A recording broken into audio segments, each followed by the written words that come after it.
تجھے میں واسطہ دیتا ہوں تیرے نبی کا اور مجھ سے جو پہلے نبی گزرے ان کا بھی وسیلہ پیش کرتا ہوں۔ اب توصیف الرحمان صاحب کا ایک چیلنج ہے سنیوں کے لیے، وہ چیلنج ان کا سن لیجیے۔ یہ نبی کے واسطے وسیلے بڑے ضروری ہیں۔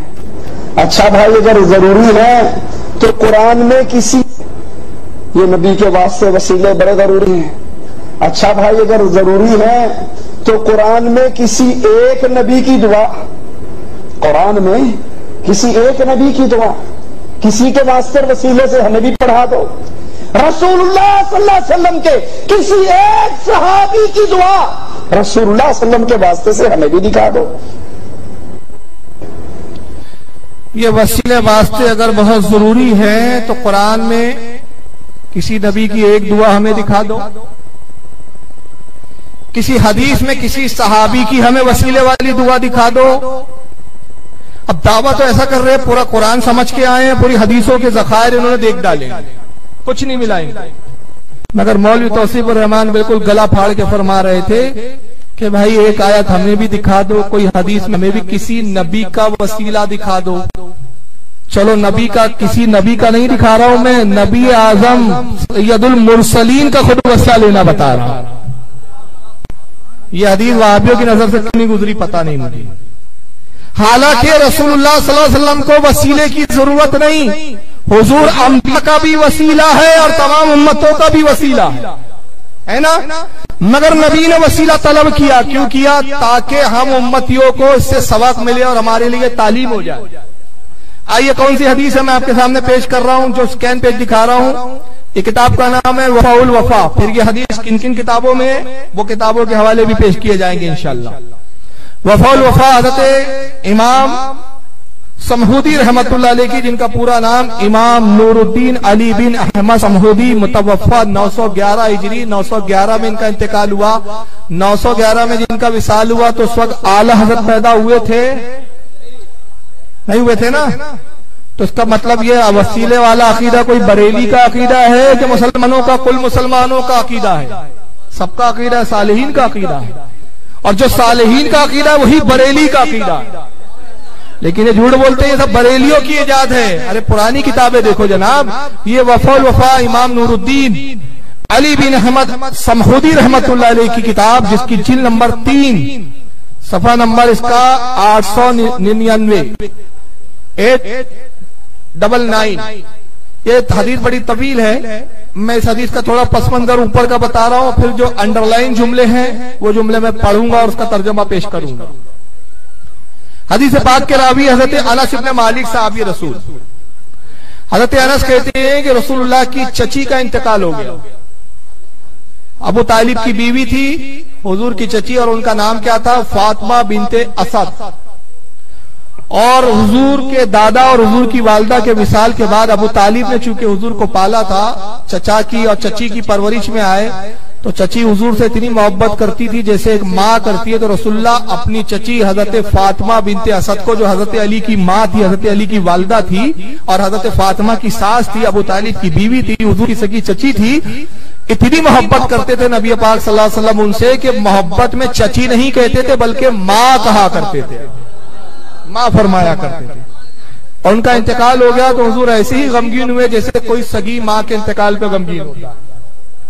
حضرت انس فرماتے ہیں کہ حضور نے قبر کھودنے کا حکم دیا، چنانچہ 3 لوگوں نے مل کر قبر کھودی حضرت فاطمہ بنت اسد کے لیے، جس میں ایک تھے حضرت ابو ایوب انصاری، دوسرے تھے حضرت اسامہ ابن زید، اور تیسرے حضرت عمر رضی اللہ تعالیٰ عنہ کے آزاد کردہ غلام تھے۔ ان 3 لوگوں نے مل کر قبر کھودی۔